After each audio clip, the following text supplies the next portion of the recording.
إن الحمد لله نحمده ونستعينه ونستغفره ونؤمن به ونتوكل عليه ونعوذ بالله من شرور أنفسنا ومن سيئات أعمالنا من يهده الله فلا مضل له ومن يضلل فلا هادي له وأشهد أن لا إله إلا الله وحده لا شريك له وأشهد أن محمدا عبده ورسوله أما بعد فإن خير الحديث كتاب الله وخير الهدي هدي محمد صلى الله عليه وسلم وشر الأمور محدثاتها وكل محدثة بدعة وكل بدعة ضلالة وكل ضلالة في النار.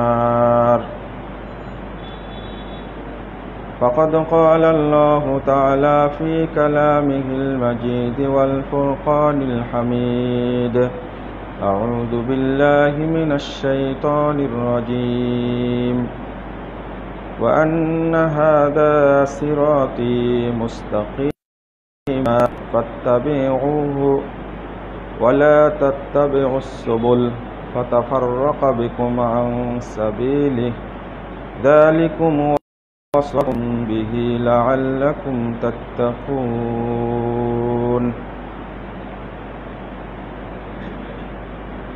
وقال تعالى: ربنا اغفر لنا ولإخواننا الذين سبقونا بالإيمان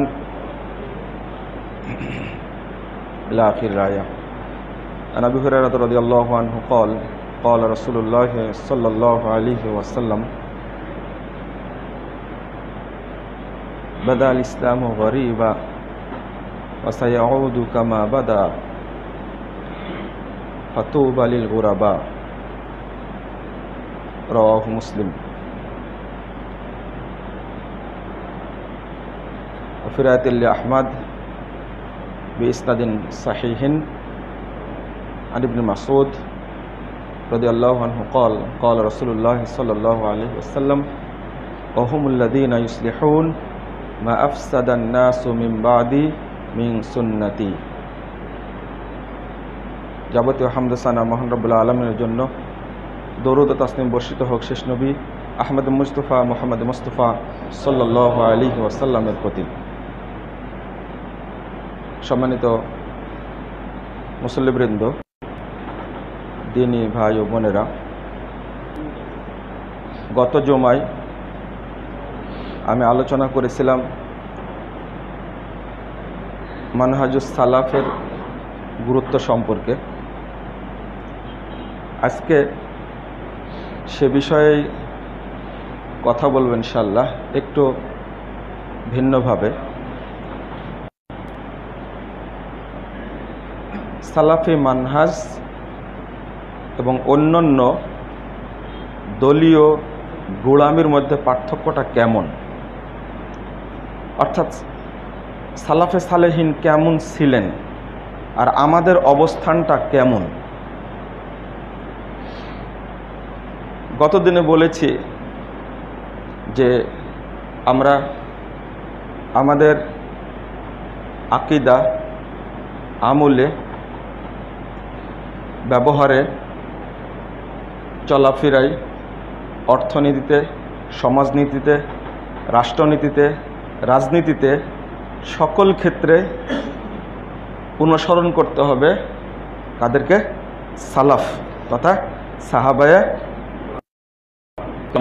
তাবেইনে ইদাম, তাবেইন যে রুটে ছিলেন, অর্থাৎ মুহাম্মদুর রাসূলুল্লাহ সাল্লাল্লাহু আলাইহি ওয়াসাল্লাম নিজের যুগ সহ যে তিনটি শ্রেষ্ঠ যুগের কথা বলে গেছেন, কোরআনে বহু জায়গায় যেটা আমি উল্লেখ করেছি এবং হাদিসেও বহু জায়গায় এসেছে, তাদেরকে অনুসরণ করলে আমরা হেদায়েত পাব। আর যদি সেখান থেকে সরে যাই তাহলে আমি আজকে যে আয়াতটা পাঠ করেছি সেটা এবং যে হাদিসটা বলেছি এটা প্রথম অংশটুকু অনুবাদ করলে একটু হতাশার মতো মনে হয়, কিন্তু শেষ বাক্যটা উল্লেখ করলে একটু ভালো লাগে। সহিহ মুসলিমের হাদিস, আল্লাহ রাব্বুল আলামিন সূরা আনআম 153 নম্বর আয়াতে বলছেন, আল্লাহ রাসূলকে শিখিয়ে দিচ্ছেন কিভাবে বলতে হবে। ওয়া আন্না হাযা সিরাতি মুস্তাকিমা ফাত্তাবিউহু ওয়া লা তাত্তাবিউস সুবুল। এই আয়াতের একটা শানে নজুল আছে যেটা মুসনাদে আহমদের মধ্যে এসেছে, 4142 নম্বর হাদিস, সনদ সহিহ। রাসূল সাল্লাল্লাহু আলাইহি ওয়াসাল্লাম একদিন সাহাবাদের সামনে ইবনে মাসউদ রাদিয়াল্লাহু আনহু টানার পরে বললেন, হাযা সাবিলুল্লাহ, এটা হলো আল্লাহর রাস্তা। সুম্মা খাত্তা খুতুতান আন ইয়ামিনিহি ওয়া আন শিমালি, অথবা ডানে এবং বামে অনেকগুলো দাগ টানলেন। টানার পরে বলছেন এবার, ওয়া হাযিহি সুবুলুন আলা কুল্লি সাবিলিন শাইতান ইয়াদউ ইলাইহি, দেখো এগুলো কিন্তু একটা রাস্তা, তো প্রত্যেক রাস্তায় শয়তান আছে, সে রাস্তায় বসে থেকে সে তার দিকে ডাকছে। নাউযুবিল্লাহ। এবার দলিল স্বরূপ এই আয়াতটা রাসূল সাল্লাল্লাহু আলাইহি ওয়াসাল্লাম উল্লেখ করলেন। ডান হাতটা ফাওয়াদা ইয়াদাহুল ইয়ুমনা আলাল আওসাত, একবার সোজা দাগটির উপরে ডান হাতটি রেখে বললেন, ওয়া আন্না হাযা সিরাতি মুস্তাকিমা, মানে মুহাম্মদ সাল্লাল্লাহু আলাইহি ওয়াসাল্লাম নিজে কথা বলে দলিল পেশ করতেন। কেউ প্রশ্ন করলে যে চুপ থাকতে বল, তুমি চুপ থাকো। যখন ওহী নাজিল হতো জিবরিল আমিন আসতেন, তারপরে ডাক দিতেন, আইনা সাইল, প্রশ্নকারী কই, মানে তার উত্তর দেওয়ার ক্ষমতা নাই যতক্ষণ পর্যন্ত আল্লাহ না বলবেন, তাই চুপ থাকতে বলতেন। রাসূল সাল্লাল্লাহু আলাইহি ওয়াসাল্লাম নিজেই অঙ্কন করে এবার দলিল পেশ করছেন, ওয়া আন্না হাযা সিরাতি, নিশ্চয় এই রাস্তাটি, সোজা রাস্তাটি আমার রাস্তা, সিরাতি আমার রাস্তা, মুস্তাকিমা যেটা সোজা, যাতে কোনো বক্রতা নেই, যেটা চলে গেছে জান্নাতে। ফাত্তাবিউহু, তোমরা এটারই অনুসরণ করো। ওয়ালা তাত্তাবিউস সুবুল, অন্য রাস্তার অনুসরণ করো না। ফাতাফাররাকু বিকুম আন সাবিলি, পরে বলছেন যদি এই রাস্তা না মেনে অন্য রাস্তাগুলো চলো, তাহলে এই রাস্তা থেকে, জান্নাতের রাস্তা থেকে, আমার রাস্তা থেকে তোমরা পথচ্যুত হবে, পথভ্রষ্ট হবে। যালিকুম ওয়াসাকুম বিহি, এটা আল্লাহর পক্ষ থেকে ওসিয়ত, এটা উপদেশ বা নসিহত নয়, এটা কি ওসিয়ত। লাআল্লাকুম তাত্তাকুন, তোমরা যেন সতর্কতা অবলম্বন করো। তাত্তাকুন দ্বারা মুফাসসিরগণ অর্থ করেছেন, তাত্তাকুন আন আহলিন নার, জাহান্নামের অধিবাসী থেকে তোমরা সাবধান থেকো। তাত্তাকু আনিল বিদআহ, তোমরা বেদাত থেকে সাবধান থেকো। তারপরে আনি দলালা, ভ্রষ্টতা থেকে দূরে থেকো। ওয়াল আহওয়া, এবং যত রকমের নতুন আবিষ্কার সেগুলো থেকে বিরত থাকো। প্রায় মুফাসসিরি তাত্তাকুন দ্বারা কি কাকে ভয় পাবো তার অর্থ করেছেন ফিরাকাদ দল্লাহ, ভ্রান্ত দল সমূহ থেকে দূরে থাকো। আর যেটা রাসূল সাল্লাল্লাহু আলাইহি ওয়াসাল্লাম নিজে বুঝালেন এবং আয়াত যেটা বোঝা যাচ্ছে তার দ্বারা এটাই অর্থ, যারা দিকভ্রান্ত, পথভ্রষ্ট, রাসূল সাল্লাল্লাহু আলাইহি ওয়াসাল্লাম এবং সাহাবায়ে কেরামের রুটের উপরে নেই, তাদের থেকে কী করতে হবে? ভয় করতে হবে। তাদের থেকে আমাদের পরহেজ করতে হবে, বিরত থাকতে হবে, তাদের আশেপাশে যাওয়া যাবে না। কিন্তু সহিহ মুসলিমের প্রথম খণ্ডের 84 পৃষ্ঠা একটা হাদিস বর্ণিত হয়েছে। মুহাম্মদ রাসূলুল্লাহ সাল্লাল্লাহু আলাইহি ওয়াসাল্লাম বলছেন, বাদাল ইসলামু গরিবা ওয়া সায়াউদু কামা বাদা। ইসলামের সূচনা হয়েছিল অপরিচিত অল্প সংখ্যক কিছু মানুষের মাধ্যমে। ওয়া সায়াউদু কামা বাদা, ইসলাম আবার ওই অল্প সংখ্যক গুটি কয়েক মানুষের মধ্যে সীমাবদ্ধ হয়ে যাবে। যতদিন যাবে তত এই সংখ্যা কমবে না বাড়বে? কমবে। বোঝা যাচ্ছে কমবে। ইসলাম আবার ওই কয়েক সংখ্যক মানুষের মধ্যে চলে যাবে। সবাই এই ইসলামকে মানবে না। যে ইসলামকে মানুষ মানবে সেটা আর ইসলাম না। সহিহ বুখারীর হাদিস, যেটা আপনারা একাধিকবার শুনেছেন। রাসূল সাল্লাল্লাহু আলাইহি ওয়াসাল্লাম বলছেন, 1049 পৃষ্ঠা দ্বিতীয় খণ্ডের মধ্যে এসেছে, ইস্তান্নুনা বিগাইরি সুন্নতি। তারা সুন্নাত আমল করবে, দেখে মনে হবে কিন্তু সুন্নাত কিন্তু আমার সুন্নাত না। ওয়া ইয়াহতাদুনা বিগাইরি হাদিয়াতি, তারা দেখে মনে হবে সঠিক পথে আছে, সাহাবীরা ওই পথ কিন্তু আমার পথ না। কিভাবে চিনবেন? ওখানেও সুন্নাতের কথা আছে, হিদায়াতের কথা বলা হচ্ছে। ইহতাদুন, তারা মনে হবে দেখতে সঠিক পথে চলছে, বিগাইরি হিদায়াতি, কিন্তু ওই পথটা কিন্তু আমার পথ না। ওয়াস্তান্নুনা বিগাইরি সুন্নতি, তারা মনে হবে সুন্নাত মানছে, কিন্তু তারা কিন্তু আমার সুন্নাত মানে না। এটা তো রাসূল সাল্লাল্লাহু আলাইহি ওয়াসাল্লামের বক্তব্য। চিনা বড় মুশকিল, বড়ই কঠিন। তো যে ইসলাম আমি আপনি মানব, সেই ইসলামটা কোনটা? যেটা মেনে গেছেন মুহাম্মদ রাসূলুল্লাহ সাল্লাল্লাহু আলাইহি ওয়াসাল্লাম, যেটা মেনে জান্নাতের অধিবাসী হয়েছেন সাহাবায়ে কেরাম, যেটা মেনে তাবেঈন তারা সফল হয়েছেন, আল্লাহর কাছে গ্রহণযোগ্যতা পেয়েছেন, আমাদেরকে মানতে হবে তাদের পথটা। ওই ইসলামটা আমাদেরকে খুঁজে বের করতে হবে, তারপরে মানতে হবে। মনে হলো যে আবার অল্প সংখ্যক মানুষের মধ্যে দিনটা চলে যাবে, আমি কিভাবে বুঝবো? কঠিন জিনিস। কিন্তু পরে আল্লাহ রাসূল একটা ছোট্ট বাক্য বলেছেন, এই বাক্যটাই ভালো লাগে, এই বাক্যটায় আশা জাগায়, ফাতুবা লিল গুরাবা। আশঙ্কার কারণ নাই, এই অল্প সংখ্যক মানুষদের জন্যই রয়েছে আল্লাহর পক্ষ থেকে জান্নাতে প্রতিষ্ঠিত তুবা গাছের সুসংবাদ। আলহামদুলিল্লাহ। কেউ বলেছেন তুবা মানে সুসংবাদ। আর আরেকটা হাদিস দ্বারা শেখ আলবানী রাহিমাহুল্লাহ পর্যালোচনা করে বলছেন, এই তুবা গাছের নামই, আর এই গাছের সুসংবাদ অল্প সংখ্যক মানুষকে দেওয়া হয়েছে, ওই যুগে দ্বারা আমার সুন্নাতের উপরে ধৈর্য ধারণ করে থাকবে, আল্লাহ তাদের এই পথের পথিক বানিয়ে দাও আমাদের। আমিন। আমরা তো জান্নাত চাই, কবির ভাষা, অন্য কিছুই চাই না। একটু চাওয়া বেশি আছে, সে বেশি চাওয়াটা হলো, আল্লাহ তুমি আমাদেরকে তোমার রাসূলের সাথে জান্নাতে রেখো। এতটুকু চাওয়া আমাদের। আল্লাহ তুমি কবুল করো, আল্লাহুম্মা আমিন। তো এই পথটাই আমাদের খুঁজে বের করতে হবে এবং ওই পথেই, ওই সিরাতে মুস্তাকিমেই চলতে হবে। আল্লাহ রাব্বুল আলামিন অনেক জায়গায় শিখিয়ে দিয়েছেন। আল্লাহ বলছেন, ওয়াকুনু মা'আস সাদিকিন, 119 নম্বর আয়াত সূরা তাওবা, তোমরা সাদিকিনদের সাথে থাকো। আর সাদিকিন কারা?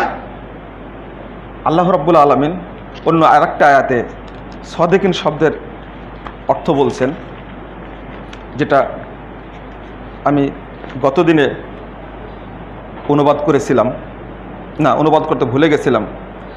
লিল ফুকারাইল মুহাজিরিন আল্লাযীনা উখরিজু মিন দিয়ারিহিম ওয়া আমওয়ালিহিম, ওই সমস্ত ফকির মুহাজির যাদেরকে তাদের দেশ থেকে বের করে দেওয়া হয়েছে, বাড়ি থেকে বের করে দেওয়া হয়েছে। উখরিজু মিন দিয়ারিহিম, বাড়ি থেকে বের করে দেওয়া হয়েছে।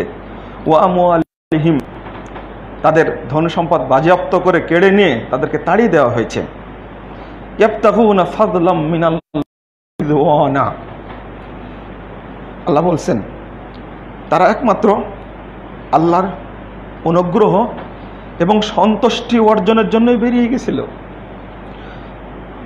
ওয়ায়ানসুরুনাল্লাহ ওয়া রাসূলাহ, এবং তারা আল্লাহকে এবং রাসূলকে সাহায্য করেছিলেন।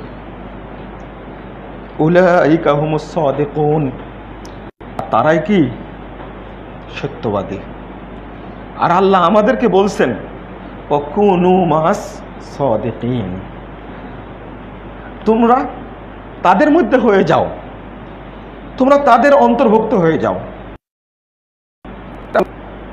ঘর বাড়ি ছাড়া মুহাজিররা অনেক জমি জায়গা ছিল, মান সম্মান অনেক ছিল, নেতৃত্ব ছিল।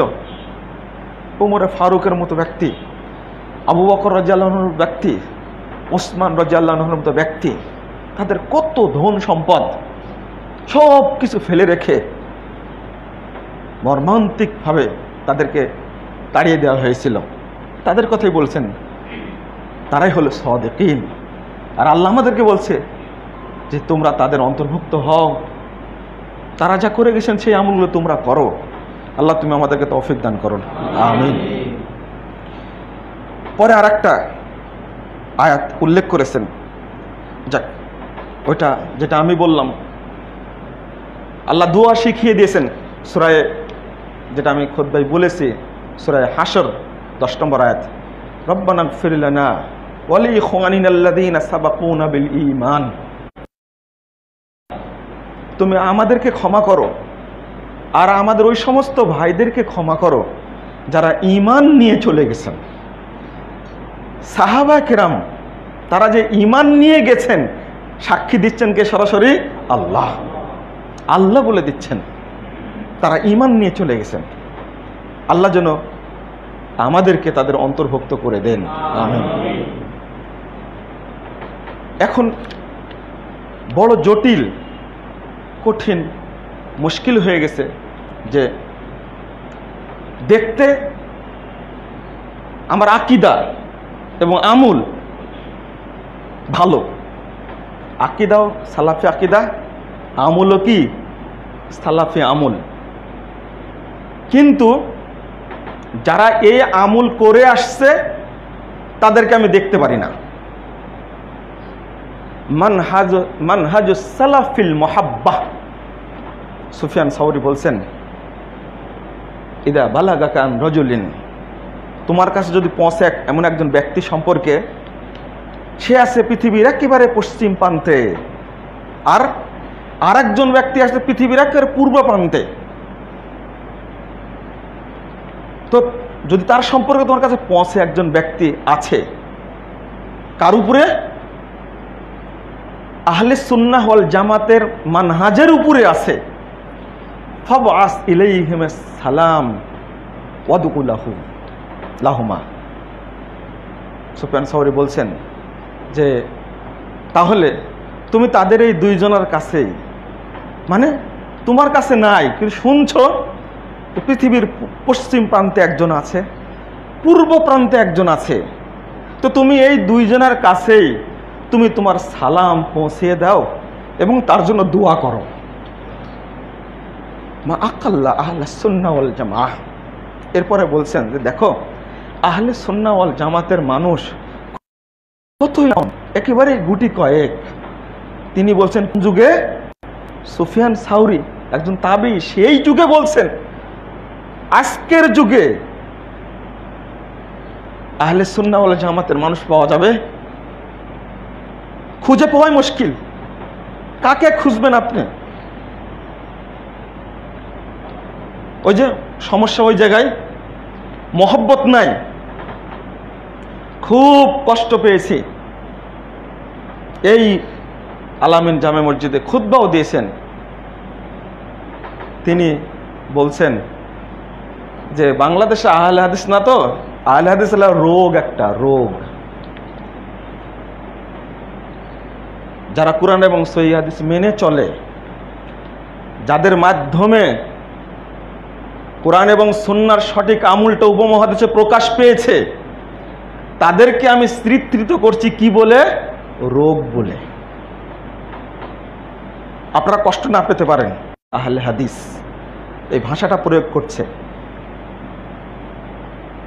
অথচ আকীদা ভালো, আমলও ভালো, কিন্তু ভালোবাসার ক্ষেত্রে, কাছে টানার ক্ষেত্রে, মহব্বতের ক্ষেত্রে কি কত বিদ্বেষ পরায়ণ হলে এই ধরনের কথা পেশ করতে পারে? এটাও ঠিক, যদি এদেশের উলামায়ে কেরাম, আমি আশ্চর্য হয়েছি আলহামদুলিল্লাহ যে ইবনু তাইমিয়া রাহিমাহুল্লাহ তার ফতোয়া ইবনে তাইমিয়ার মধ্যে কয়েকটা শব্দ উল্লেখ করেছেন। তাই তো বলে যে এই শব্দটা আমরা পেলাম কোথায় থেকে? আহলে সুন্নাহ ওয়াল জামা, সালাফি, তারপরে আত-তায়েফাতুল মানসুরা, আত-তায়েফাতুজ যাহিরা, তারপরে আসহাবুল হাদিস, আহলুল হাদিস, তার মধ্যে একটা শব্দ উল্লেখ করেছেন মুহাম্মাদি। আলহামদুলিল্লাহ, আমার খুব ভালো লাগলো যে আগে মুহাম্মাদি বলে আমাদেরকে সম্বোধন করা হতো। তাহলে এটা তো নতুন না। আমি আশ্চর্য হয়েছি যে তিনি জানলেন কোথায় থেকে? সেই যুগে যদি ফাঁসির কাস্টে ঝুলে ওই কালাপানির কারাগার নির্যাতন সহ্য করে সেই আন্দামান দ্বীপের সেখানে কষ্ট করে না করতেন এক শ্রেণীর উলামা, তাহলে এই দেশে সহি আকীদার কথা এবং আমলের কথা বলতে পারতেন না, পিঠের চামড়া তুলে দিত। বলতে পারছেন কেন? কিছু আলেমের ত্যাগ আছে। আগে গরু কুরবানির ইতিহাস শুরু হয়েছে 1895 সালে। আপনি ইতিহাস খুলে দেখুন কে করেছিলেন? বলেন আব্দুল ওহাব মুলতানি করেছিলেন। এখনো দিল্লিতে গরু জবাই হয় না। সেই সময় আমি 1895 সালের কথা বলছি। মসজিদে আমিন বলার সুন্নাত উপমহাদেশের মানুষ জানতই না। শাইখুল কুল ফিল কুল মিয়া নাজির হোসেন দেহলভি, মুহাদ্দিস নাজির হোসেন দেহলভি উপমহাদেশের শ্রেষ্ঠ বিখ্যাত একজন মুহাদ্দিস, একটা গ্রন্থের মধ্যে মুহাদ্দিসদের তালিকা দিয়েছেন। সেই তাবেদের যুগ থেকে, তাবেদের যুগ থেকে, সাহাবীদের যুগ থেকে তালিকার মধ্যে শাইখুল কুল ফিল কুল মুহাদ্দিস নাজির হোসেন দেহলভির নামটা অন্তর্ভুক্ত করে দিয়েছে। আলহামদুলিল্লাহ, তিনি জেল খাটছেন একবার আমিন বলার কারণে, 1 বছর জেল খাটছেন। ও এখন পেয়ে গেছি, কথা বলার সুযোগ পাচ্ছি, যাদের মাধ্যমে সঠিক আমলগুলোর পথ খুলে গেছে তাদেরকে আজকে আমি টিটকারি করছি। তথাকথিত আহলে হাদিস, আবার বলছি একটা রোগ। এটা কোন ধরনের কথা? এটা কি সালাফি মহব্বত? প্রশ্নই আসে না। আবার বলে দিচ্ছি কি, কটকট করে বলে দিচ্ছি, আরে ইমাম বুখারী শুধু মুহাদ্দিস ছিলেন, ফকি ছিলেন না। তোমার বুখারী সম্পর্কে কোনো জ্ঞানই নাই। তার বুখারী পড়া, খতমে বুখারী অনুষ্ঠান করে মাদ্রাসার পুঁজি উপার্জন করো কেন তাহলে?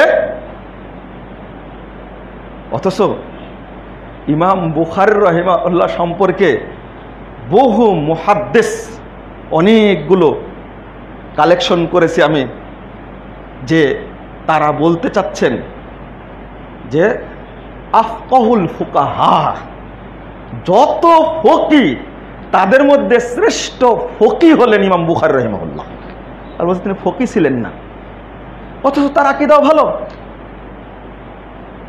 ইমাম বুখারী ফকি ছিলেন না মানে আপনি সহিহ বুখারী পড়েননি। পড়তে গেলে পরতে পরতে বোঝা যায়, সত্রে সত্রে বোঝা যায়, শব্দে শব্দে বোঝা যায় ইমাম বুখারী রাহিমাহুল্লাহ কত বড় ফকি। আবু মুসাব তিনি বলছেন যে তুমি যদি ইমাম মালিক রাহিমাহুল্লাহকে দেখো আর ইমাম বুখারীকে দেখো, রাজুলুন ওয়াহিদ, তো দেখবে যে তারা দুইজন একই ব্যক্তি। ফিল হাদিসে ওয়াল ফিকহে, হাদিস এবং ফিকহের ক্ষেত্রে বলছেন যে ইমাম মালিক রহিমাহুল্লাহর সমপর্যায়ের মানুষ ইমাম বুখারী। আল্লাহু আকবার। আর তার একটা লকব আপনারা সবাই জানেন, আমিরুল মুমিনিন ফিল হাদিস, অর্থাৎ মুহাদ্দিসগণের কি আমির। ইমাম আহমদ যাক ওইদিকে যাচ্ছে না, তারপরে তাকে টিটকারি করে বলছেন কেন কথাটা এইভাবে? 2007 সালের জুলাই মাসের 16 নম্বর প্রশ্নে নাসিক মদিনায়, সালটা একটু উল্টাপাল্টা হতে পারে, তবে জয়ীব এবং জাল হাদিস বর্জনের মূলনীতি যে বইটা আছে আমার, এই বইয়ের লাস্ট পৃষ্ঠায় উপসংহারে ওই উদ্ধৃতিটা দেওয়া আছে। এই প্রশ্নের উত্তর দিতে গিয়ে এ দেশের একজন প্রখ্যাত আলেম তিনি আলবানিকে বলেছেন যে খ্রিস্টানদের প্রতিষ্ঠিত ওরিয়েন্টাল স্টাডিজের একজন তিনি সদস্য। আপনারা শুনছেন আজকে, কিন্তু ঘটনা অনেক দিন আগের, তখনও অনেকে আলবানিকে চিনে না, কিন্তু যাদের কাছে কিতাবপত্র আছে তাকে চিনে। এত বড় মুহাদ্দিসকে এই ভাষা কি প্রয়োগ করে গালি দেওয়া যায় বলেন দেখি? আপনার হৃদয়ে কত কষ্ট লাগতে পারে? খ্রিস্টানদের প্রতিষ্ঠিত সংস্থার সদস্য আলবানি, নাউজুবিল্লাহ, আস্তাগফিরুল্লাহ, আস্তাগফিরুল্লাহ। আজকে যেমন দেখছেন না, আজকে আমরা কথা বলতে পারছি আলহামদুলিল্লাহ। ডাক্তার জাকির নায়েকের পিস টিভির মাধ্যমে ঘরে ঘরে ইসলামের রূপটা কি করা হয়েছে, পৌঁছে দেওয়া হয়েছে। মানুষ জানতে পেরেছে, তিনি প্রকাশ করে দিয়েছেন আলহামদুলিল্লাহ। তার কি অবস্থা আজকে? নিজ দেশে ঠাঁই পেয়েছে। একদিন তারই সহযোগী সান্ত্বনা দিচ্ছেন, ইংরেজিতেই এক সফরে যাওয়ার সময় তিনি সান্ত্বনা দিচ্ছেন, এবং ইবনু তাইমিয়া রহিমাহুল্লাহর ওই কথাটা অনুবাদ করছেন তিনি, আর জাকির নায়েককে শোনাচ্ছেন। এটা মালয়েশিয়ার ঘটনা, হয়তোবা মালয়েশিয়া থেকে বের করে দিবে। আল্লাহ তাকে হেফাজত করুক, আমিন, হেফাজত করুক। কত যে সহজ করে দিয়েছেন এই মানহাজটা, কোরআন এবং সুন্নাহটা প্রচারের মাধ্যমে। আলহামদুলিল্লাহ, কত সহজ করে দিয়েছেন আমাদের জন্য। আজকে আমরা মাঠে কথা বলতে পারছি অনেকটা, যেমন আগের আলেমগণ খেদমত করে গেছেন, পরে আলেমগণ করছেন, আগামী দিনে যারা আসবে তাদের জন্য আরো কি হয়ে যাবে, সহজ হয়ে যাবে ইনশাআল্লাহ। আল্লাহ সহজ করে দিবেন। ইবনে তাইমিয়া 5 বছর জেল খাটার পরে যে কথাটা বলছিলেন, তিনি সান্ত্বনা দিচ্ছেন ইবনে তাইমিয়ার কথা দিয়ে। তিনি বলেছিলেন, মা দাইয়ানি মিন্নি আদাই আনা জান্নাতি অবস্থানি ফি সদরি। আমার শত্রুর আমার কিসের প্রতিশোধ নিবে? তার ভক্তদেরকে ইবনে তাইমিয়া রাহিমাহুল্লাহ সান্ত্বনা দেয়, বলছেন আমার শত্রুরা কি প্রতিশোধ নেবে? আমার জান্নাত, আমার বাসস্থান তো আমারই পক্ষে আছে। কতলি শাহাদাতুন, আমাকে হত্যা করলে আমি শহীদ হয়ে যাব। ওয়াসিজনি খুলুওয়াতুন, আর আমাকে জেলখানায় বন্দি রাখলে সেখানে নির্জন বসবাস করব, লেখালেখি করব। অনাফি সিয়াহাতুন, আর দেশ থেকে বের করে দিলে আমি ভ্রমণের উদ্দেশ্যে দাওয়াতি কাজে বেরিয়ে যাব। এই কথাটি বলে জাকির নায়েককে সান্ত্বনা দিচ্ছে। সাক্ষাৎকারটা আমার শুনে খুব ভালো লাগলো। এদেশে ঠাঁই হবে না, তারা এদেশে ঠাঁই হবে। তবে আল্লাহ রাব্বুল আলামিন এই সালাফি মানহাজের দায়ীদেরকে অবশ্যই নিরাপত্তা দিবেন, অবশ্যই হেফাজত করবেন ইনশাআল্লাহ। ইনশাআল্লাহ আল্লাহর পক্ষ থেকে নিরাপত্তা আসবে, টেনশনের কোনো কারণ নাই। বাস্তবিকই তাই। কতবার ইন্ডিয়া নক করছে জাকির নায়েককে ফেরত পাঠানো হোক, পাঠাচ্ছে না। যাক, তো যেখানে পথ সহজ করে দিয়ে গে যা, তাদেরকে কি গালি দেওয়া যায় এভাবে? কেন গালি দিচ্ছেন আপনি? তাহলে আপনার আকীদার আমলে সালাফি হলেও আপনার সে সালাফি না। আর একটা ভাষা কারেকশন করে দিই আজকে, সহি আকীদা। শুধু আকীদা সহি হলে হবে না। যদি বলে যে সালাফি মানহাজের মানুষ, তখন সব কথা চলে আসলো। যদি বলে আহলে সুন্নাহ ওয়াল জামাতের মানুষ, তখন সব কথা চলে আসলো। যদি বলে আহলে হাদিস আকীদার মানুষ, তাহলে সব কথা চলে আসলো এর মধ্যে। কিন্তু যদি সহি আকীদা কথাটা শুধু বলি, তা আকীদাটাই শুধু সহি, কিন্তু আমলটা কি সহি না, ওটাই হয়ে গেল। আমরা ওইটাই বলার চেষ্টা করছি। যখনই বলেছেন বড় বড় বিদ্বানগণ আল আকীদা আস সাহিহা, তখনই তা বলেছেন আলা মানহাজিস সালাফ, সহি আকীদা, তবে সালাফি মানহাজের আলোকে। আলহামদুলিল্লাহ, কথাটা আবারও বুঝেন। আল আকীদা আস সাহিহা, আকীদা সহি, কিন্তু কার উপরে? আলা মানহাজিস সালাফ, সালাফি মানহাজের আলোকে আকীদা সহি। আপনি বলবেন আজকে সহি মুসলিম, সবাই কি কেউ বলে যে আমি জয়ীফ মুসলিম, হ্যাঁ? শিয়ারাও তো বলে যে আমরা পাক্কা মুসলিম, খারেজিরাও বলে আমরা পাক্কা মুসলিম, যারা বলে যে আমার কপালে লিখে দিও রিজভী বাবার নাম, তারাও বলে আমরা কি সহি মুসলিম। কেউ বলে যে আমার কাফনে লিখে দিও শহরজাদের নাম, তারাও বলে কি আমরা কি সহি মুসলিম। যারা পাক পাঞ্জাতনে বিশ্বাস করে, এই পাঁচটা জিনিসকে, জিনিস দ্বারা মূলত দেহ গঠন হয়, পাক পাঞ্জাতন বলে এই মর্মে। কিন্তু এই কথা ঠিক না। পাক পাঞ্জাতন এইটা তন মানে দেহ, পাঞ্জা মানে পাঁচ, পাক মানে পবিত্র। এই পাঁচজন দেহই শুধু পবিত্র। এইটা হলো শিয়াদের আকীদা, যেটা এখন বাংলাদেশে বক্তারা বলে বেড়াচ্ছে না। শিয়াদের আকীদা কেন? আল্লাহ রাসূল সাল্লাল্লাহু আলাইহি সাল্লাম, ফাতেমা রাদিয়াল্লাহু আনহা, আলী রাদিয়াল্লাহু আনহু, হাসান হুসাইন রাদিয়াল্লাহু আনহুমা, এই পাঁচজন ব্যক্তিকেই তারা কেবল পবিত্র মনে করে। বাকিরা তাদের দৃষ্টিতে, শিয়াদের দৃষ্টিতে সবাই কি কাফের। আপনি উচ্চারণ করছেন যে, বারবার উচ্চারণ করছেন, কিন্তু আসল রহস্যটা আমরা জানি না। এটা শিয়াদের আকীদা এখন বলে বেড়াচ্ছে। কে দেওবন্দি আর কে বেরলবি, কে মাজার পূজারি, কে পীর পূজারি, সবাই বলে বেড়াচ্ছে এটা, কিন্তু আসল জিনিসটা জানে না। নাউজুবিল্লাহ। পবিত্র দেহ কয়টা? পাঁচটা। অথচ আল্লাহ রাব্বুল আলামিন বলে দিয়েছেন, সাহাবা কেরাম প্রথমে বলেছেন তার পরিবার এবং সাহাবা কেরাম সবাই কি পবিত্র।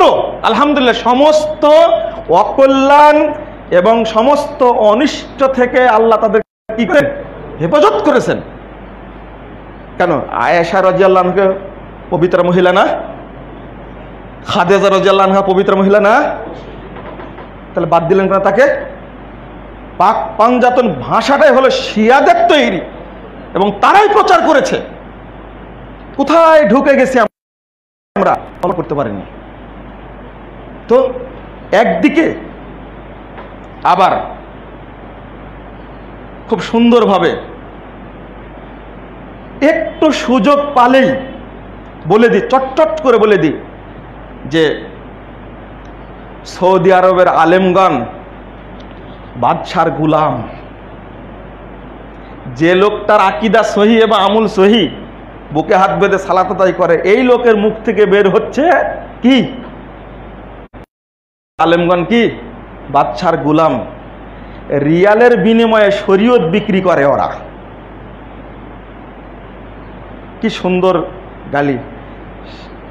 শেখ বিন বাজকে আপনি আসলে চিনেন? আমি আমার এক উস্তাদকে আজ পর্যন্ত সালাম দেই না। আল্লাহ আমাকে মাফ করুক, ক্ষমা চেয়ে নিচ্ছে আপনাদের কাছে। দুইজন ব্যক্তি সম্পর্কে খারাপ মন্তব্য করেছিল তার জন্য। একজন হলেন ইবনু তাইমিয়া, আর একজন হলেন, সে ভাষাটা কি খারাপ। ইবনু তাইমিয়া হলো এটা হাম্বলি মাযহাবের লোক, আর তুমি তার কথা বলো, রাখো তুমি। আমি বললাম যে নাউজুবিল্লাহ, আপনি ইবনু তাইমিয়াকে এইভাবে বললেন? তার গ্রন্থ কি পড়েছেন? আর শেখ বিন বাজকে বলছেন না, কানা মানুষ কি জানে। এইরকম অভিজ্ঞ বিজ্ঞ আলেমকে যারা ট্রিট করে, ও আহলে হাদিস হলেও, ও আমার উস্তাদ হলেও আমি বেঁচে থাকতে সম্মান করব না যতদিন তওবা না করবে। কেন এটা? আপনি কিভাবে বলছেন? তাকে চিনেন না, চিনে কথা বললেন কেন? বাদশার গোলাম শেখ মোহাম্মদ বিন সালেহ আল উসাইমিন, বাদশার গোলাম। এই বেয়াকুব,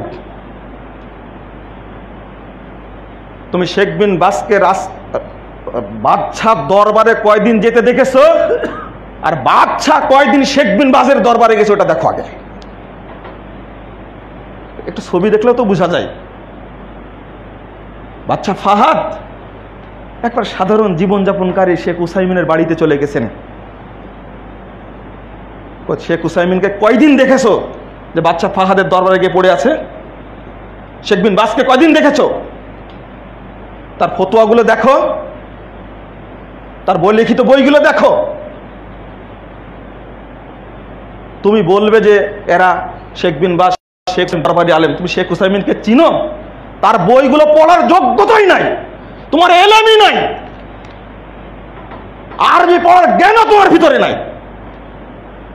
যদি কেতাব পড়তে তাহলে তোমার মানসিকতা নুয়ে যেত তারা কি জিনিস। তুমি পড়নি। শেখ বিন বাস, শেখ উসাইমিন কিসের সরকার আর কিসের কি কাউকে পরোয়া করেনি। সেই মানুষ তারা। তোমার দ্বারা কি উপকার হয়েছে? শেখ বিন বাজের দ্বারা সৌদি আরবের অনেক উপকার হয়েছে আলহামদুলিল্লাহ। তুমি বুঝনি? একটা সাক্ষাৎকার তুমি পড়িও ভালো করে। ওসামা বিন লাদেন গিয়েছিল শেখ বিন বাজের কাছে। শেখ বিন বাজ প্রশ্ন করেছিলেন কয়েকটা, তুমি কি এই বিষয়ে জানো, তুমি কি এই বিষয়ে জানো? ওসামা বিন লাদেন বলছে যে না, এগুলো জানা নাই, তো তোমার আরো পড়াশোনা করার দরকার। শুধু এতটুকু নসিহত করে দেন। পরে উত্তরগুলো দিয়েছেন।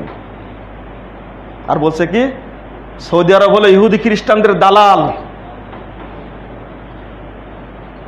তুমি হারামেইনের মর্যাদা বুঝো না।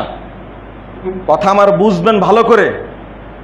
আমি আগেই বলেছি তাদের অনেক ত্রুটি থাকতে পারে, ত্রুটির সমালোচনা করুন, কিন্তু আলেমদের গালি দিলে এটা আমরা স্বাভাবিকভাবে মেনে নিতে পারি না।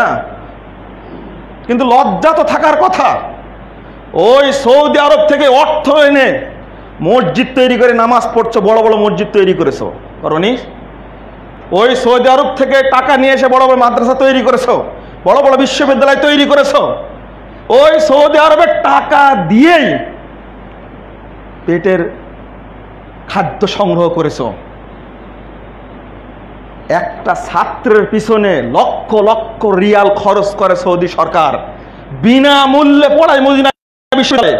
তুমি মদিনা বিশ্ববিদ্যালয়ে পড়াশোনা করার পরে তুমি মানহাজ গোপন করে বাংলাদেশে এসে নিমুখারামি করছো। তোমার আকীদাও ঠিক, আমলও ঠিক, কিন্তু তুমি আহলে হাদিস সালাফিদেরকে দেখতে পারো না।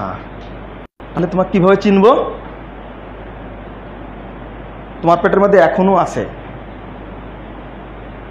সৌদি আরবের রিয়াল, তোমার পেটের মধ্যে আছে। আরে তারা তো খেটে বেতন নেয়, তুমি তো ভিক্ষা করে নিয়ে আসো। ভিক্ষা করতে পয়সা লাগে? তেমন অনেকগুলো লোক দাঁড়ায় আছে, আমরা কিছু দিয়ে আসলাম, দাঁড়া থাকলে পাওয়া যায়। তারা যে বেতন নেয়, তারা পরিশ্রম করে বেতন নেয়। তুমি বলে দিলে তারা রিয়ালের গোলাম। এত বড় ভাষা প্রয়োগ করা যায়? ওহ, কি চমৎকার! আবার তারাবির নামাজের ক্ষেত্রে ঠিকই বলে, সুদাইসি তো 20 রাকাত পড়ে। ওরে লজ্জাখোর, তোমার শরম টরম কিছুই নাই, এত বড়ই বেহায়া।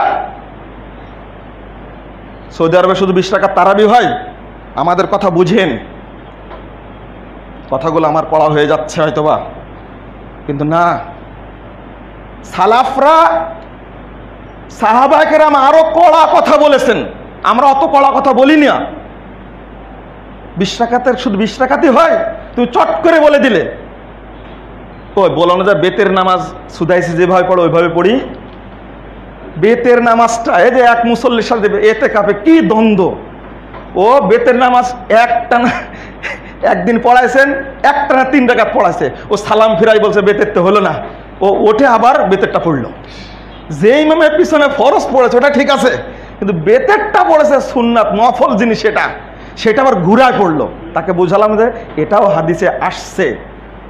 তারপরে তো নিয়মিতই পড়ে, কিছু কিছু দিন একটানা 3 রাকাত পড়ে, এটা আপনারা জানেন, কিন্তু বেশি পড়ে 2 রাকাত পড়ে সালাম ফিরে দেন, তারপরে আবার আর 1 রাকাত পড়েন। 3 রাকাত পড়ার কিন্তু সবচেয়ে সঠিক পদ্ধতি এটা, কিন্তু এটা যেখানে সহিহ বুখারীর হাদিস, আরও মা আয়েশা পড়তেন, অনেকগুলো হাদিস আছে এ ব্যাপারে। 3 রাকাত পড়লো, যতদিন ইতিকাফে ছিলাম ততদিনও এই ওখানকার ইমামদের কি পড়েনি, বেতের পড়েনি, ঘুরা উল্টা আবার পড়েছে। তো বেতেরটা সহ্য করতে পারলে না। রমাজান মাসে কি তারাবিশ চালু থাকে ওখানে? 20 রাকাত 20 রাকাত তারাবি পূজা করো কেন? এই রমাজান মাসে ফেতরা দেওয়া হয় মদিনার সা অনুযায়ী 2.5 কেজি সমপরিমাণ, 3 কেজি সমপরিমাণ চাউল দ্বারা ফেতরা দেওয়া হয়। তুমি কেন ইরাকি সা অনুযায়ী আধা সা ফেতরা দাও 50 টাকা দিয়ে? 3 কেজি চালের দাম কত কত? আর 50 টাকা হবে? আরে 1 কেজি চালের দামই তো 60 টাকা। ফেতরা দিচ্ছে আলাদা। ওই রমাজান মাসে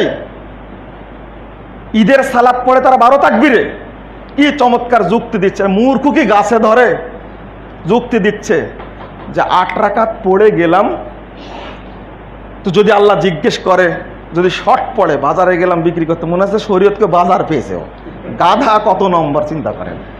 বাজারে গেলাম 20 টাকা নিয়ে, যে 8 টাকা যদি হয়ে যায় আলহামদুলিল্লাহ বাজার করে চলে আসলাম।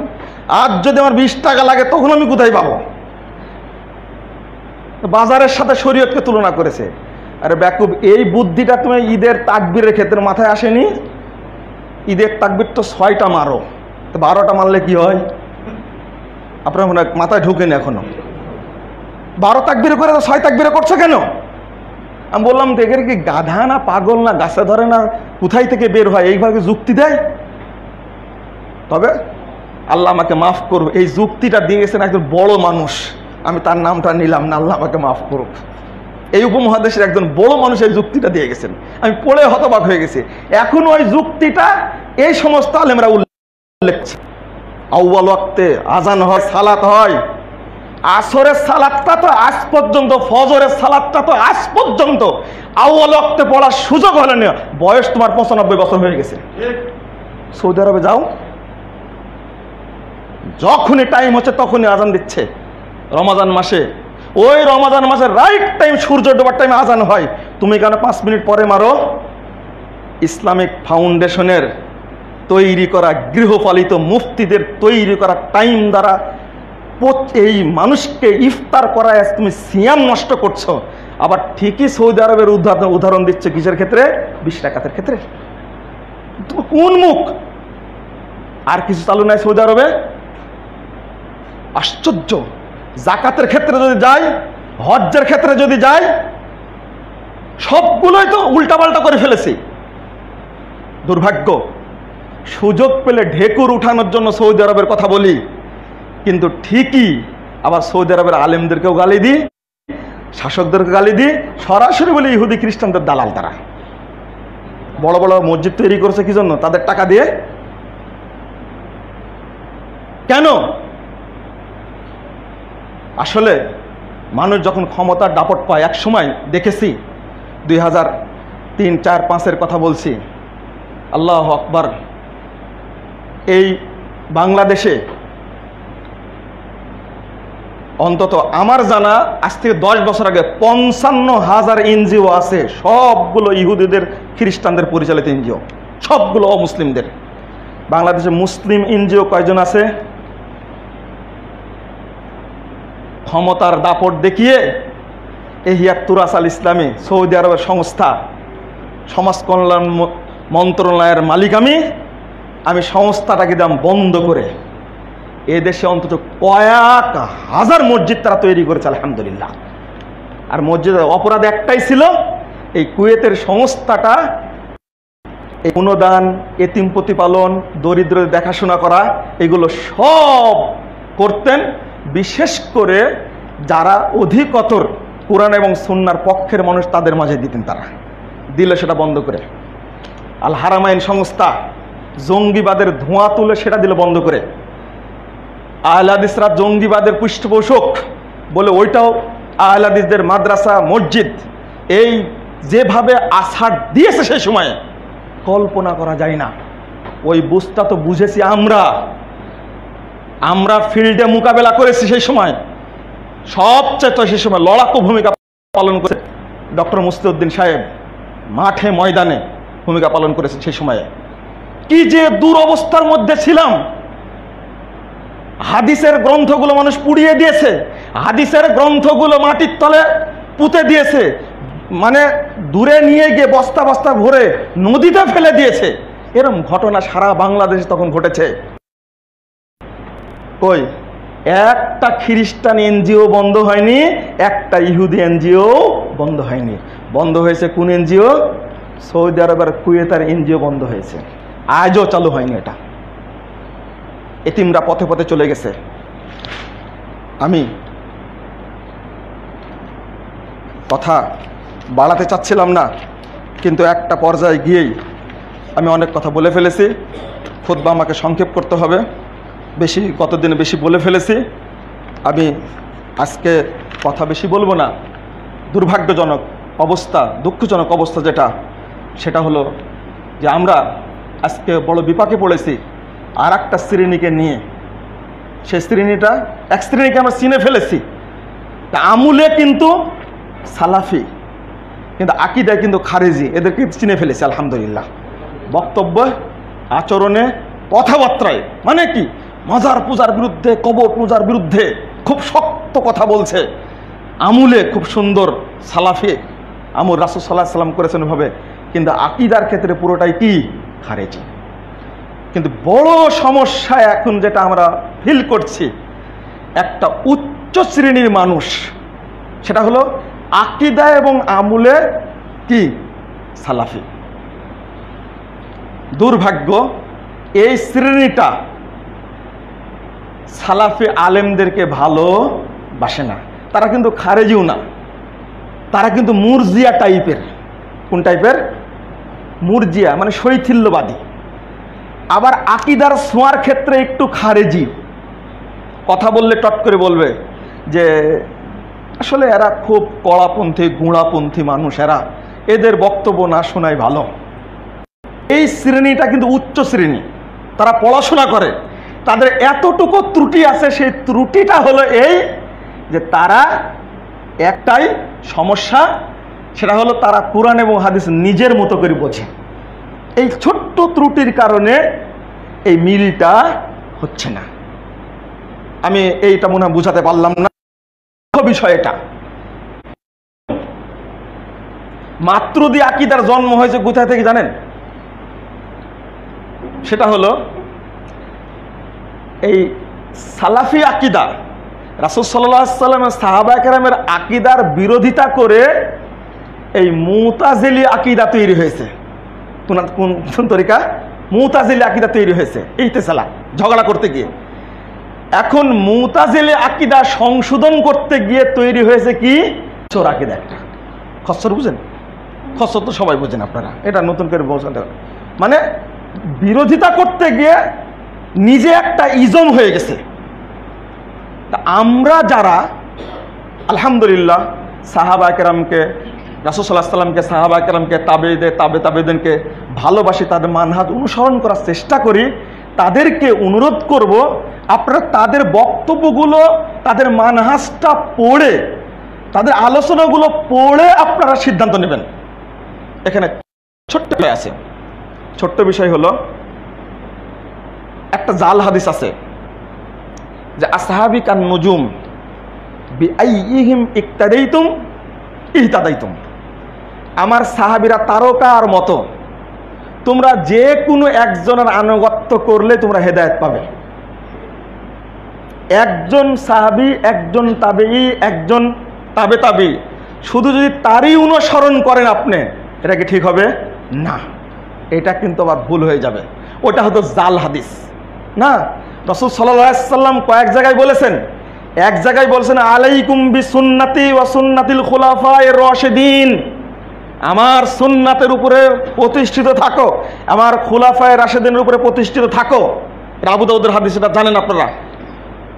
2 নম্বর, যখন বললেন যে 73 দল হবে আমার উম্মত, 72 দল জাহান্নামে যাবে, এক দল জান্নাতে যাবে, ওখানে উত্তর দিলেন মা আনা আলাইহি ওয়া আসহাবি, আমি এবং আমার সাহাবীরা যে পথে আছে সেই পথে থাকো। একজন সাহাবীর কথা বলেননি। কেন? কারণটা কি? দেখেন, ইবনু আব্বাস রাদিয়াল্লাহু আনহুর কথা বলবো কেন? যদি আগে উমর রাদিয়াল্লাহু আনহুর কথাই বলি, যদি মনে করেন যে আমি শুধু উমর রাদিয়াল্লাহু আনহু করব, অথচ উমর রাদিয়াল্লাহু আনহু ফতোয়ার ক্ষেত্রে অনেক জায়গাতে ত্রুটি করেছেন, অনেক জায়গাতে। আলহামদুলিল্লাহ তার মনটা এত উদার, সাথে সাথে আবার জানার পরে কি করেছেন? ব্যাক করেছেন। এখন যদি তারটাই মানতে যান, তার ছেলে নাম কি? আব্দুল্লাহ ইবনে ওমর। তার ছেলে ধমক দিচ্ছেন। ধমকটা দিচ্ছেন কিভাবে? এমন ভাবে ধমক দিচ্ছেন যে মানে আপনি খুলে মুস্তাদ আহমদ 5700 নম্বর হাদিস, ভাষাটা এরকম, আফা রাসূলুল্লাহ সাল্লাল্লাহু আলাইহি ওয়াসাল্লাম আহাক্কু আন তাত্তাবিউ সুন্নাতাহু আম সুন্নাতা উমর। উমর রাদিয়াল্লাহু আনহু মনে করতেন যে হজ্জে কেরান করাটাই ভালো, অর্থাৎ একই এহরামে হজ এবং উমরা করবে। আমরা কি না, আমরা প্রথমে উমরার এহরাম বাঁধি, তারপরে কি রাসূল সাল্লাল্লাহু আলাইহি ওয়াসাল্লাম তামাত্তু হাজি করতে বলেছেন, কিন্তু উমর রাদিয়াল্লাহু আনহু করেছেন কি? কেরান।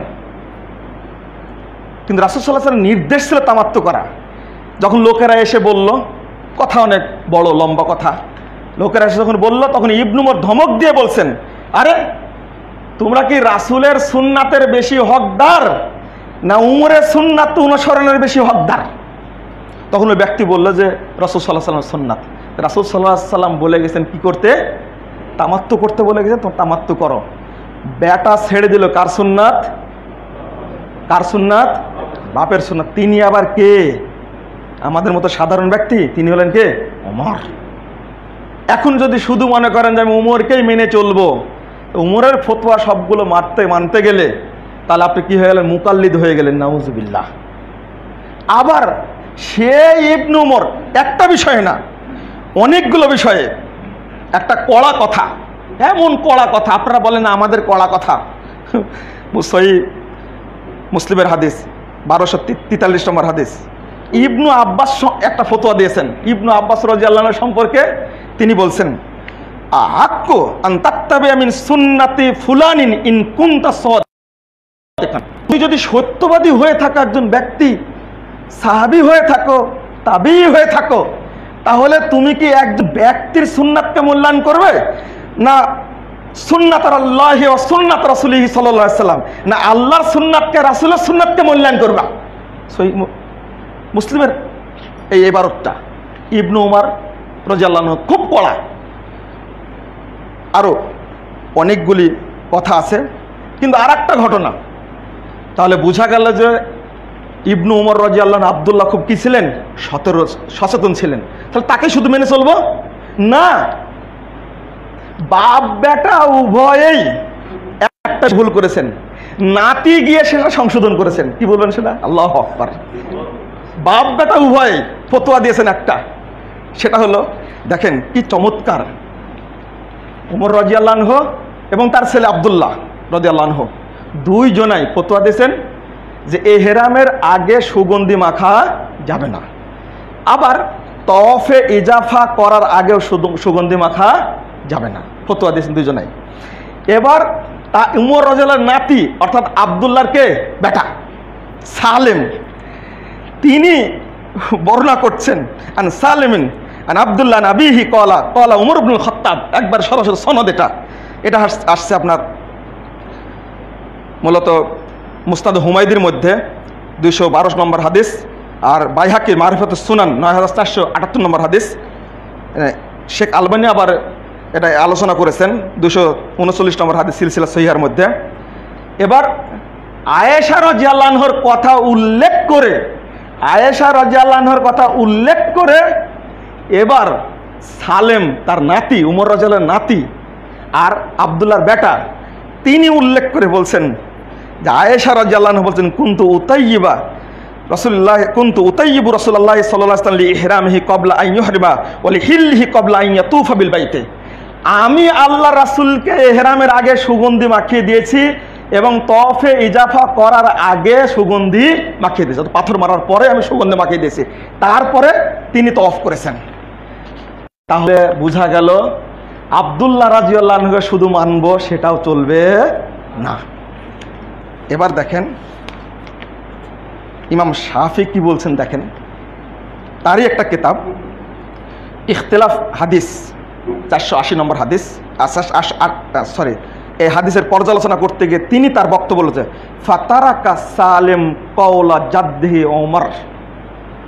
সালেম তার দাদার কথাকে পরিত্যাগ করলেন, দাদার কথা ধরলেন না। মা আয়েশা রাদিয়াল্লাহু আনহার পক্ষ থেকে হাদিস পাওয়া গেছে বাবার কথাও চলবে না, কি দাদার কথাও চলবে না। এবার ইমাম শাফি বলছেন নিজের বক্তব্য, যেটা আসছে মারিফাতুস সুনান 10222 নম্বর হাদিসের শেষে উল্লেখ করেছে হাকাদা ইয়ামবাগি আন ইয়াকুনা সালিহুন ওয়া আহলুল ইলম। তিনি বলছেন যে জ্ঞানীদের এবং সৎ ব্যক্তিদের অবস্থা এমনই হওয়া উচিত। আল্লাহু আকবার। ইমাম শাফির মনটা কত উদার, রাসূলের কথা পাওয়া গেছে, আর কারো কোনো কথার দরকার আছে না। ইবনু উমর রাদিয়াল্লাহু আনহু এত সুনানুল কুবরার মধ্যে আসছে 5417 নম্বর হাদিস। তিনি বলছেন, জিজ্ঞেস করছেন সলাতে সফর, সফরে সালাত কিভাবে আদায় করব। এখন তো আপনারা হজ্জে গেলে উমরায় গেলে সালাত কসর করেন না, সালাত জমাও করেন না, মাযহাবি ফতোয়া পেয়ে গেছে আর করি না। ইবনু উমর এত কড়া মানুষ, তিনি বলছেন মান রাকাতাইন, সফরে সালাত কয় রাকাত? 2 রাকাত। মান খালাফা সুন্নাহ কাফারা, যে ব্যক্তি সুন্নাতের মানে কি বিরোধিতা করবে সে কি করবে? কুফরি করবে। একবারে কড়া, হাদিস সনদ সহিহ। এত কড়া মানুষ, আমরা কথাটা বললে হয়তো খুব কড়া হতো, এটা কড়া হিসাবে নিতে হবে না। এটা ইবনু উমর রাদিয়াল্লাহু আনহুর কথা। শুধু তাই না, ইমাম শাবি খ্যাতনামা তাবি, জন্ম 22 হিজরি 104 হিজরি মৃত্যু। তিনি বলছেন মা হাদ্দাসুকা আন আসহাবি রাসূলুল্লাহ সাল্লাল্লাহু আলাইহি ওয়াসাল্লাম, আল্লাহর রাসূলের সাহাবীরা যদি রাসূল থেকে হাদিস বর্ণনা করে তাহলে গ্রহণ করো। ওয়া মা ক্বালু ফিহি বিরাইহিম, যদি তারা তাদের নিজের মত অনুযায়ী কথা বলে ফাবুল আলাইহি, তাহলে তুমি তার উপরে পেশাব করো। সনদ সহিহ, মুসনাদে বাজ্জার 20476 নম্বর হাদিস। তো আপনি কি বললেন? যদি রায় ভিত্তিক কথা হয় তাহলে কি করতে হবে? বলে তার উপরে পেশাব করো। আমরা অনেক সময় বলি, কড়া কথা বলি যে তোমার এই কথায় পেশাব করি, নাউজুবিল্লাহ। আমরা অনেক মেজাজটা একটু গরম হয়ে গেলে একটু অনেক সময় বলে যাই, যে ভাষাগুলো আসলে বলা উচিত না, আমি ক্ষমা চাচ্ছি, এগুলো আমরা প্রয়োগ করতে চাই না, অনেক সময় হয়ে যায়। এই জন্য ভাষাগুলির ত্রুটির জন্য আপনারা মার্জনা করবেন, ক্ষমা করবেন আমাদেরকে।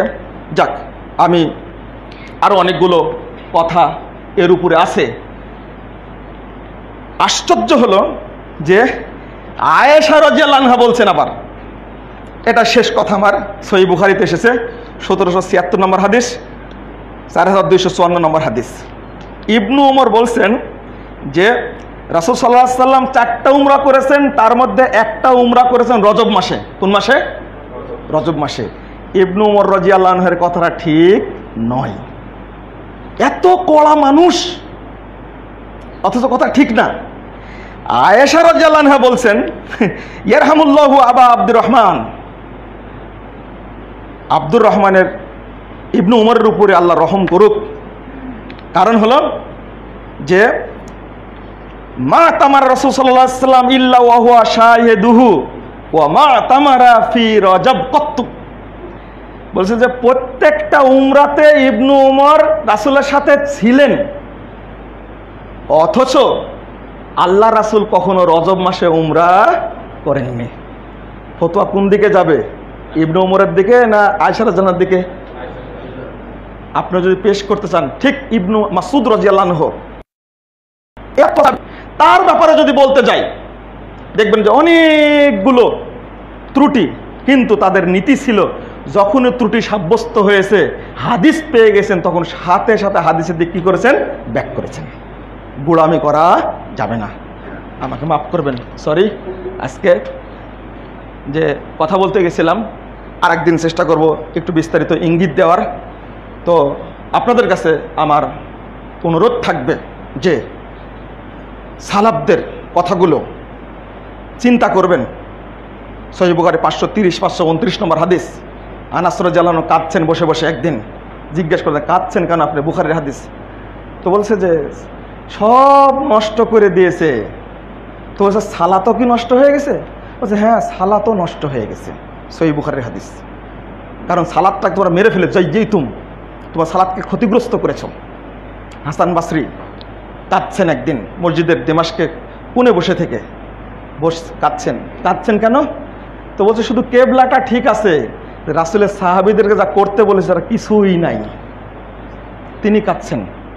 ইমাম আহমদ বিন হাম্বল রাহিমাহুল্লাহ, ইবনে মাসউদ রাদিয়াল্লাহু আনহু, এত কড়া মানুষ, 202 নম্বর হাদিস দারাইমের মধ্যে এসেছে, তিনি আবু মুসা আশারি ঘর থেকে বের করে নিয়ে যায়, বলছেন দেখেন মসজিদ নববীতে কি হচ্ছে।